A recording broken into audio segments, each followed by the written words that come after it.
All right, I'm back, guys. J3's property enhancements. So there's no longer an excuse for San Rosine grass when you don't have an underground watering system. But this is the end result. It's laid and it's growing already. Look at the previous video about the before, and this is the after. It's fertilized, it's tilled, the sod is laid. Not in that order, but that's how it goes.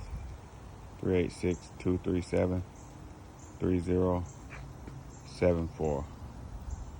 Thank you guys. Have a great day.